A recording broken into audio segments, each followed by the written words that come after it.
All right, welcome everybody. Yes, hope everybody had a wonderful weekend. We're gonna get into something I've said again and again and again over the years on my radio program.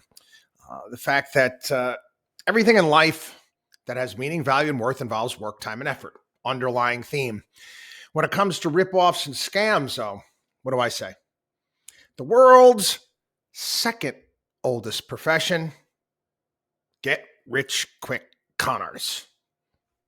My belief. We all know what the world's oldest profession is. World's second oldest profession: get rich quick con artists. So obviously, we're going to talk a lot today about this crypto fiasco. You know, I get emails and questions. This morning I was up bright and early. Went in to do mornings with Maria at Fox Business, and I'm talking with some of the other reporters and people are on there asking questions about this, and they're like, "Have you ever seen anything like this?" The answer is yes. Yeah, I have. It's just in a different form. That's all. A get rich con is a get rich con. That's all it is. Everybody's trying to get rich quick. And 99.999% of the time, guess what? You're not going to. Anyway, we're going to break down some of the highlights, some of the headlines over the course of this past weekend. This FTX exchange had $900 million in liquid assets. Now, again, do you think that any banking institution here in the United States would be allowed to have the type of leverage? They had $10 billion in liabilities. And the funny thing is, most of their liquid assets was in, I kid you not, well, it wasn't in treasuries or anything that was super safe or real cash. It was in Robinhood stock. So even if they tried to get liquid in that Robinhood stock, well, I don't know, where's Robinhood now? $8, $9 a share? They drive the thing down into the toilet. I'm getting this, up to $2 billion missing, meaning there's going to be a hell of a lot more. $2 billion client money missing. Where'd it go? Money heaven? Poof. And it's gone. It's like that old South Park episode. And it's gone. So another headline. Customers face a long road to try to get their money back. It's always the case. Again, this is not new. This is not different. People were victimized by Madoff. Took them a long time to get their money back, but at least they were able to recoup something. They did a really good job trying to claw everything back with Madoff. But you got to understand something. FTX is an exchange. It's an exchange.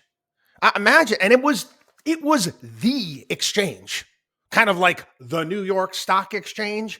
FTX was the New York Stock Exchange of crypto exchanges, and it's gone. How many people would be all of a sudden eager to be putting their money away if all of a sudden the New York Stock Exchange stopped running, just shut down, and you couldn't get liquid in your positions? And again, those are actual real positions of companies that actually have some sort of intrinsic value. This is an exchange of air. It's an air exchange, basically, is what it is. You're trading air. That's it. Nothing behind any of these things. I know. You got the ones out there. Well, Bitcoin, there's only so much Bitcoin out there. What exactly is it? There's only so much of this fake money out there, and that makes it more valuable. Yeah, to you people that believe in it. I don't believe in air. Oh, I know their argument. Well, yes, governments and, debasing the currency and inflation. I get all that. And I understand that. And I don't like it. But let's be honest here, folks. The United States government can tax you. They have stuff. Crypto has nothing. There's no intrinsic value to it at all. It's just what you're placing it at. That's all it is. I've given this argument before. I've talked about this when it comes to my baseball cards, which they have great sentimental value to me. I remember I told you this was a couple years ago. I was going through all my cards with my son, and we were organizing them. And, I was, thinking about maybe, having him like try to sell them and, whatnot. I don't know. I look at them. I kind of, again, reminds me when I'm a kid. I don't really want to get rid of them. They got sentimental value. Now, some of them are worth a hell of a lot of money, according to the baseball card book, but it's only worth what somebody is willing to pay for it at that point in time. That's it. I mean, they say I have a rookie Dave Winfield, Ricky Henderson, or whatever it may be, and it's worth, I don't know, 400 or 500, whatever they're saying the card is worth. I can't take that baseball card to my Home Depot and buy, $400 worth of power tools and say, well, this baseball card's worth $400. Here you go. It's silly. And no company is going to utilize this as any sort of currency. How could you? The thing is too freaking volatile. When you have the type of movements, I mean, how do you actually do business? Currencies are not supposed to move this much. I mean, we're talking about the movement. The dollar has strengthened against the euro and some of these other currencies globally, and it didn't happen overnight.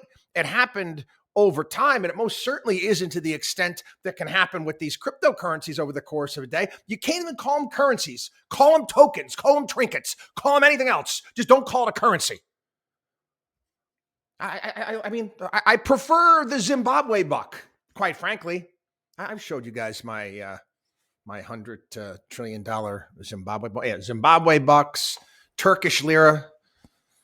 Anyway, I want to go through this because again, this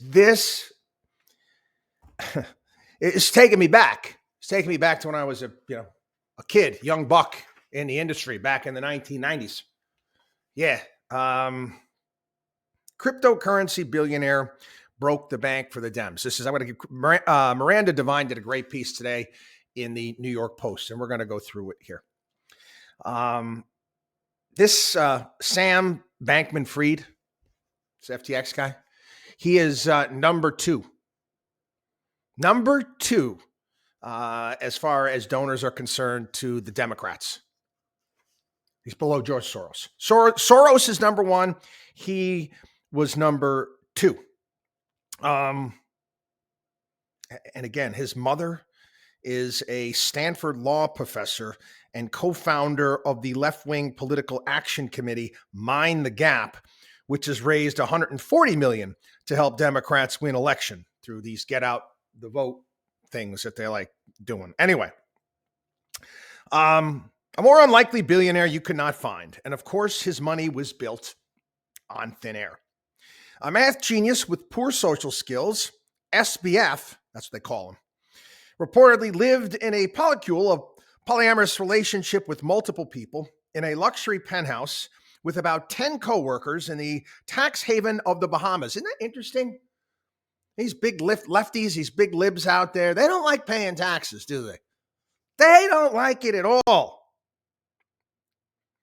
Otherwise, he was sleeping on beanbags in the office, eating vegan fries, and according to his own Twitter feed, popping amphetamines and sleeping pills to regulate his chaotic sleeping habits.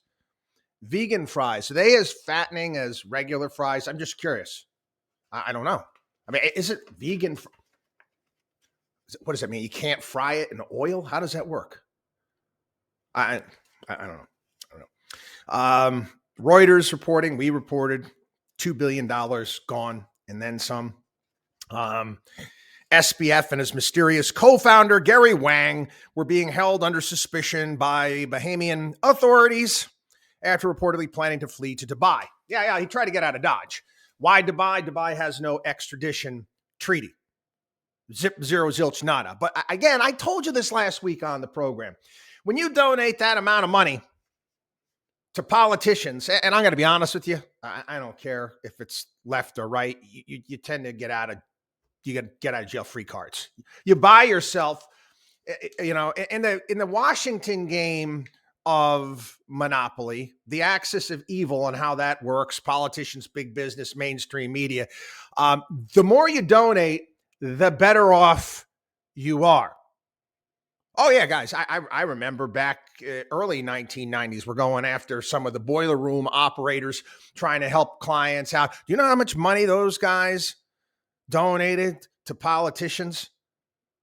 They make a phone call or two, get the regulators. Back then it was NSDR. Get the NSDR off our backs. Keep the SEC out of this. Bernie Madoff, buddies with Chuck Schumer, Frank Lautenberg. Hey, this guy, Harry Markopoulos, sends over a completely broke down. Bernie Madoff was a scam, showed them mathematically how it was a scam. SEC ignored it. Again, put yourself in the position of, some young kids at the SEC afraid of getting a phone call from Chuck Schumer. I'll end your career, buddy. Anyway. It's a stunning fall to earth. The financial media and big investors have feted the young billionaire as a saint who shunned earthly pleasures like Lamborghinis and Rolexes, but lived only to give away all his money and make the world a better place. He's living in a luxury resort. He bought up tons of condos in the Bahamas. You believe this bullshit? The funny thing is, I'm thinking about this for a second. I gotta write this down so I don't forget. Great movie. It's called Shattered Glass. It's the story of Stephen Glass. See, Tom Cruise produced this movie, and Stephen Glass was this fabulist. That worked New Republic. Again, fuddy-duddy, Beltway magazine. They could, the in-flight reading and Air Force One was a New Republic. Bunch of lefties. And they had no pictures in the magazines. And this happened back in the 1990s. This guy was just making up stories. He was just making stuff up, and he managed to get through all the editorial checks, whatnot, because the stories were that good. They wanted these things to be true. See, when people like myself, my bullshit antenna goes off like this, okay? They want these things to be true. It sounds good. And Stephen Glass, that's how he got away with it until actually it was a couple internet reporters. It was the early days from Forbes that caught him. It was again, huge scandal. But, they write these pieces, they go into it wanting to love this. Oh, it makes for such a good story. It's almost if Disney wrote the thing. He was the most famous millennial adherent of the cult of effective altruism, which originated at Oxford, found fertile ground in Silicon Valley, and has now gone down in flames with him. EA, effective altruism, is a disguised form of socialism because all the good that is done just happens to match up perfectly with the left's obsessions, whether climate change, social justice, equity, banning meat, or his favorite pandemic preparedness. Yeah, that's it. Everybody's got to wear a mask or two or three or four. Yep, everyone. Banning meat. Hitler was a big fan of that too. Just so you know. I'm just throwing it out there. Not comparing to Hitler. I'm just saying. He wanted the same thing. Want everybody, no meat. Anyway, in a Nas Daily online video, an awkward Bankman-Fried was featured this year as a role model of altruism for young people. Sam is not a traditional billionaire. Oh, no, he doesn't live. He's not Ebenezer Scrooge. No, he's not Scrooge McDuck with a bathtub full of gold coins. He's not Elmer J. Fudd. I own a mansion and a yacht. No. He is. He believes in the concept of earn to give. Next decade, he will probably give away more than 10 million. He wants to get rich in order to impact the world and change it. Again, all these things start setting off my BS indicator. Why? If you want to go ahead and do stuff like this, do it. I can't stand it when people advertise their altruism. You don't have to let anybody know what you're doing. Guess what? You can make anonymous donations to various different causes. Why do you need to draw attention to yourself? Just saying. Automatically sets it off. Because again, one of the things when you're trying to rope people in, con artists are trying to rope people in, you got to find out what their greed buttons are. And everyone has them. Each and every one of us has a greed button or two or three. I know. No, I don't. I'm not greedy. Greedy for something. Something you want more of. You could be greedy in the sense, this is how a lot of these get-rich con guys get involved in church groups and prayer groups. Because they go in there and I know they got a bunch of people here that really want to do good. They really want to do something. And these are people that, want to donate money and help people out and all of these things. So again, that's what they're greedy for. And again, you can use the word greedy. There's nothing wrong with that. It's the old Gordon Gekko, greed is good. In some cases, yeah. However, these con artists, and they go into these church groups and they know this, and they start painting a picture. And if you invest in us and we're doing it in a faith-based manner, this is the type of money we can make, and we can donate to these causes and give back to the church, and sets off the greed button. That's one of the things that these get-rich con artists do. They have to find out what your greed buttons are, and they press it. This guy had this thing all set up, SBF. SBF certainly impacted the midterms, funneling his millions into the Democratic National Committee and Democrat-friendly PACs such as Protect Our Future and Guarding Against Pandemics. That's an actual group. Guarding Against Pandemics. I don't know. It could be me. Maybe we stop messing around with viruses in laboratories in Wuhan. Just saying. He donated to committees aligned with Nancy Pelosi and Chuck Schumer to help win races. He lavished his largesse on pro-crypto Democrats like Kirsten Gillibrand, who was sponsoring a bill to lock the Securities and Exchange Commission out of regulating the crypto market. Oh, that got shelved. That was in the Agriculture Committee. That got shelved today, my friends. And let me ask you a question. Anybody see a microphone in front of Kirsten Gillibrand? No, me neither. Where? She must be on vacation somewhere.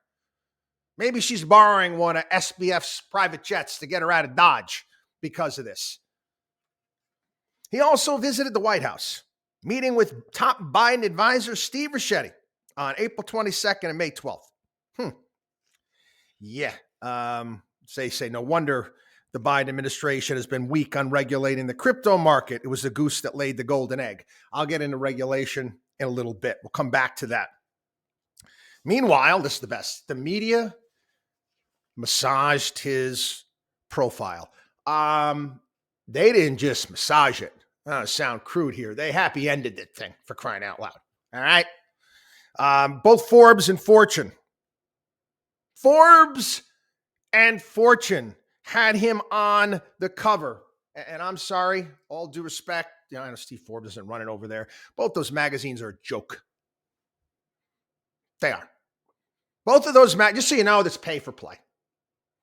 It's pay for play.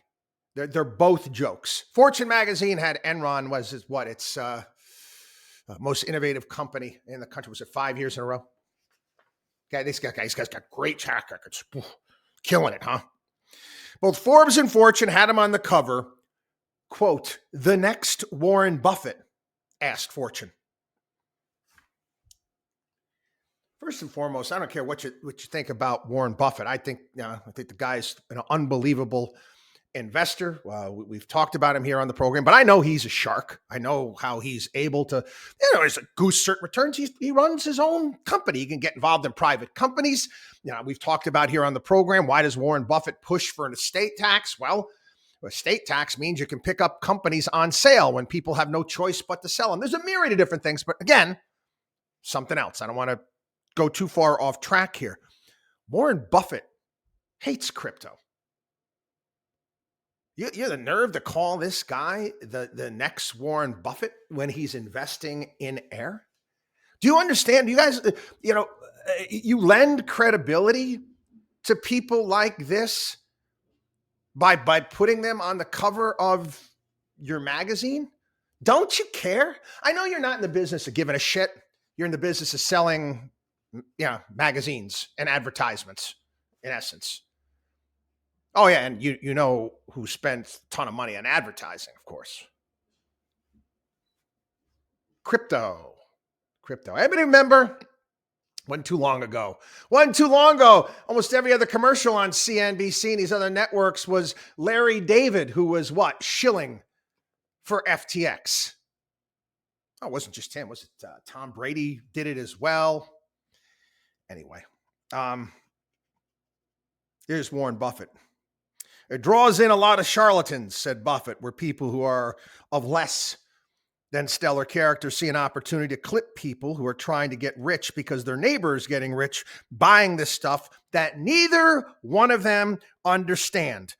It will come to a bad ending.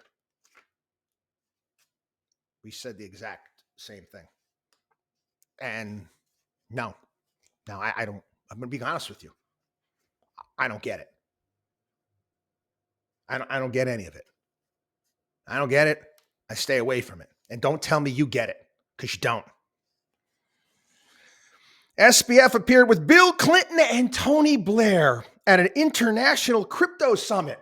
Again, Tony Blair and Bill Clinton were at that international crypto summit. Why? Because they were paid to be there. They're freaking whores, man. This is the thing that most people don't understand. A lot of these politicians, after they're done, they're whores. They're high-priced hookers. You pay them, they're going to show up. You think Bill Clinton can explain crypto? You think Tony Blair can explain crypto? No, but they go to the high-profile conference. They're hanging out down there in Miami with the whole big crypto thing that they had going on. It was funny. That's right after that happened, everything kind of imploded. And you give this piece of shit credibility. Shame on you. I mean, and again, they don't care. They don't give a damn. Anyway, what was it? What was the line? Oh, yes. I'm all in. Are you? Yep, that was the Larry David ad with the celebrities. Another altruistic venture by SBF was having FTX back a cryptocurrency donation website launched by the Ukrainian government. The sinister neo-socialists at the World Economic Forum loved SBF so much, they made FTX a corporate partner. Yeah, the page at the World Economic Forum, by the way, if you go look for it now, it vanished. It's gone now. FTX is gone. It's a broken link. This is hilarious. This is just venture capital stuff here. Venture capital firm Sequoia, big backer, investing $200 million in SBF, a lot of which he then invested back in Sequoia. The chairman, managing partner Michael Moritz, is a big Democrat donor. Also big to the Lincoln Project as well, the anti-Trump group. Neighbors with Nancy Pelosi. No, nothing smelly around here. No. 6 weeks ago. 6 weeks. And again, I'm keeping my cool here, but the length that these people will go to take money from your pockets, and you know what the funniest thing is, that they'll rip you off, they'll steal from you, and then you're supposed to praise them for being bright, smarter, and everybody else when they're nothing but a bunch of, quoting Sir Larry Wildman from Wall Street, 2-bit pirate. Hey, Gecko, you're nothing but a 2-bit pirate. These guys are all pirates. Anyway, they hired a freelance writer, Adam Fisher, to write a puff piece on SBF, depicting him as a future trillionaire. I don't know how I know, I just do. SBF is a winner. I shit you not. Okay, this is the article. I couldn't shake the feeling that this guy is actually as selfless as he claims to be. The article, which it's gone. It was replaced. They took it off Sequoia's website over the weekend. Shh.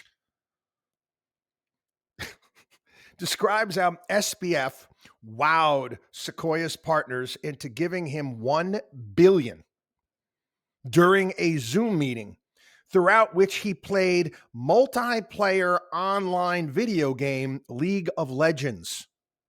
I love this founder type 1 partner. I'm a 10 out of 10, pinged another. Yes, explained a third.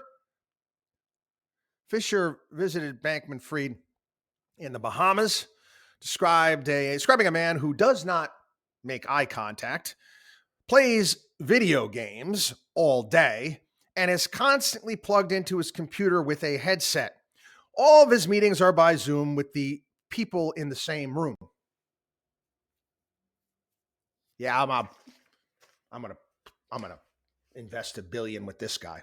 Sequoia cats, people send them more money, right? Shit, they lose money, it's no big deal. You got Pelosi living next door. You can call up a couple pensions. You're in California. You can go down to CalPERS, get some more money. Do you care? What do you get? It's consequence free. They're not even 2-bit pirates. At least, pirates, you can get caught. These guys, nothing happens to them. Again, white collar crime pays in this country. I'll say it. Said it again and again and again.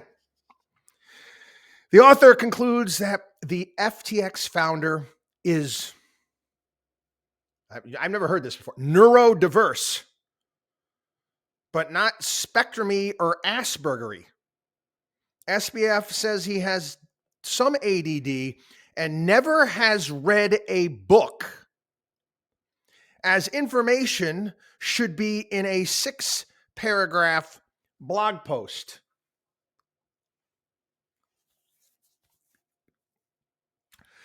The article describes Bankman-Fried's recruitment into the EA cult when he was a young man at MIT as being nerd sniped, which is the practice of attracting brain power by presenting problems as puzzles. I can go on here, people. I mean, there's so much here. And I mentioned regulation. I got to circle back to it. The Senate Agriculture Committee scrapped its plan to mark up its bipartisan crypto bill.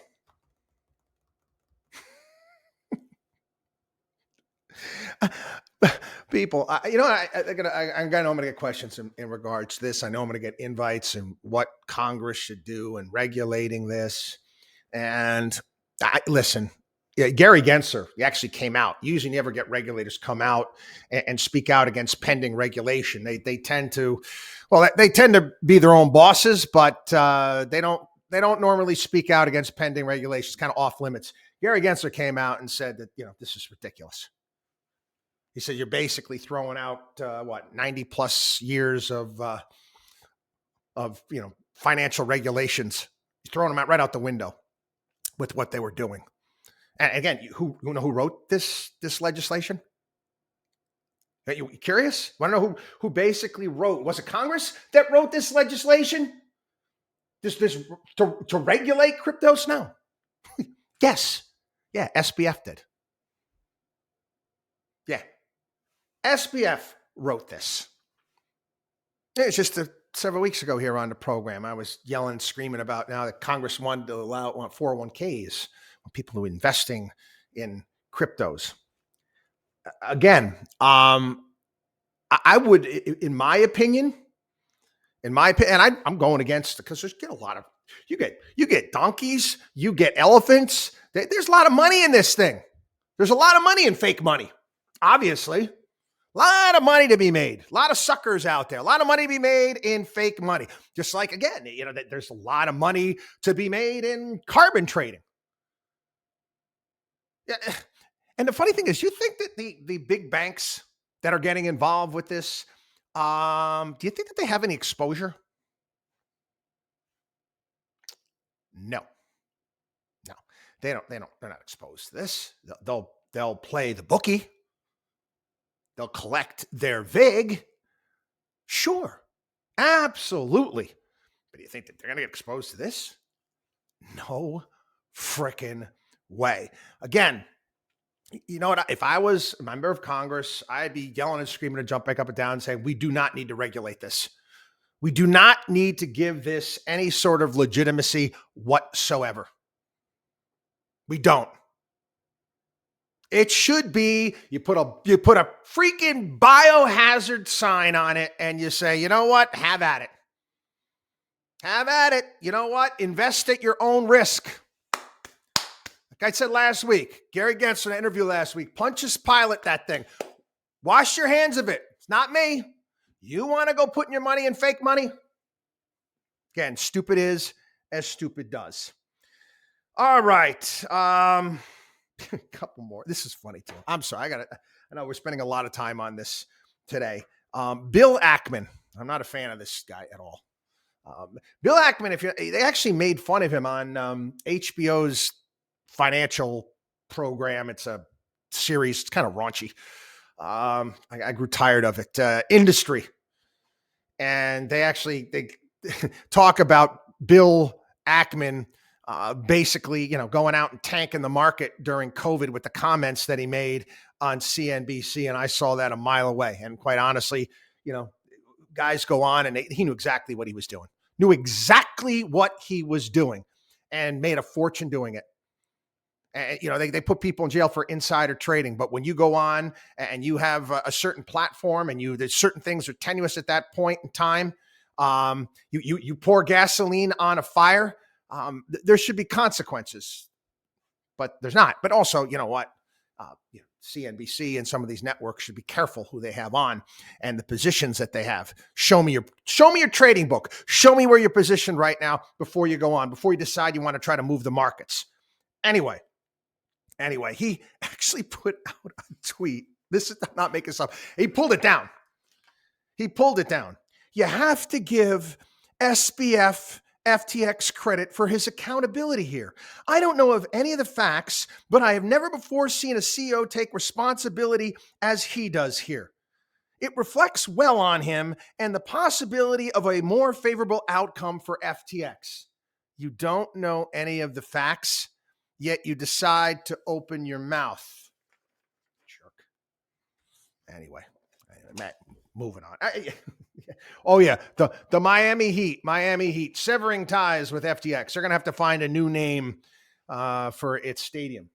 You ever see the long list of stadiums that were named after defunct companies or ripoffs? Remember MCI Dome, Enron Stadium. Houston Astros used to play in Enron Stadium. There's a couple more as well. Anyway, got to get to some politics here. On today, they did many interviews with Mornings with Maria this morning with newly elected representatives, Republicans, and ones that won their races in difficult districts. And they all pretty much saying the same thing. here. We basically won our race because we went out there and campaigned and tried to fix the problems, not so much fixing the blame or rehashing the 2020 election and all this other nonsense that so many Republicans found themselves caught up with. You are what your record says you are. Okay. I know there's a lot of, super Trumpsters out there. I know I get the nasty emails from all the time. I'm sorry if you're not capable of any sort of independent thinking or thought. Sorry. I don't know I can't help you. Okay. I can't help you. Go take a look. Go take a look at every single candidate in a swing district that was backed by Trump. Over. You didn't win one of them. Listen to, I never listened to it before. I watched it. I listened to it in the car on the way home. My son's lacrosse tournament on Sunday. It's Trey Gowdy's program, Fox Business. And he said it same way we've been saying it here. The conditions for the Republicans in this race were, again, it's like starting a ball game, starting a baseball game in the ninth inning, and your team is, you start it, you're ahead by 6-7 runs, and you got a man on third base, and you can score more. And then all you got to do is get 3 outs. That's the conditions. Take a look at the exit polls, okay? The wind was at the backs of the elephants, and they screwed it up. And right now, leadership is trying to rush the vote on who's going to be Senate Majority Leader and who's going to be, Senate is going to be in charge of the Senate Republicans because they lost that, and who's going to be the Majority Leader in the House. You guys, I'm sorry, you got to do the autopsy. Okay, you need to do the autopsy, and everyone needs to see just how bad you screwed this up. Senator Josh Hawley says the old Republican Party is dead. And again, I've been calling for a reboot for a very long period of time. Again, fix the problem. Don't fix the blame. That's what you need to do. I know you get some members that say how they want to get the House, they want to get into investigations. If you're going to make the next 2 years about investigating Hunter Biden, you're going to lose everybody except a few.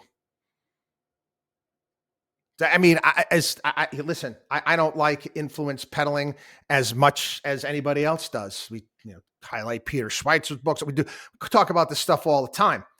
And I think it's something that should be looked into, but it shouldn't be your focus.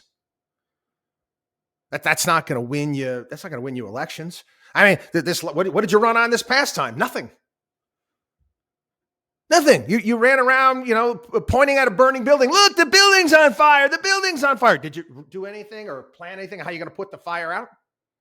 No. In few places you did, and you won there. Again, something that you need to look into. Quickly on this. Group representing Wall Street's biggest titans lays out its priorities. Group representing some of Wall Street's biggest titans says Governor Kathy Hochul has her work cut out for her over the next 4 years following her election win. Yeah, they're saying that she better get her act together, or we might think about moving. I'm not buying that. I do think that they'll downsize. They've been doing that already.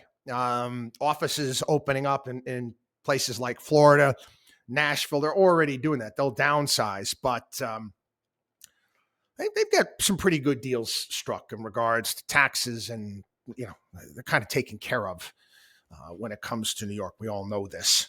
Anyway, it's interesting. I mentioned this last week, but I didn't know this until I looked at it. The judge who struck down the Biden student loan handout, giveaway, debt forgiveness, whatever the hell you want to call it, actually at first quoted Article 1 of the Constitution, Thomas Jefferson, where the Constitution vests all legislative powers in Congress. But on the very next page, a judge quoted Nancy Pelosi. Yeah, I don't know if you remember this last summer. Last summer, Pelosi came out and she said, people think that the President of the United States has the power for debt forgiveness. He does not. He can postpone, he can delay, but he does not have that power. That has to be accomplished through an act of Congress. She's right. She's right. She's right then, right now. Anyway, I keep looking. I know we've talked about this a couple times, but the numbers coming out of the UK right now, and I know they got this G20 summit.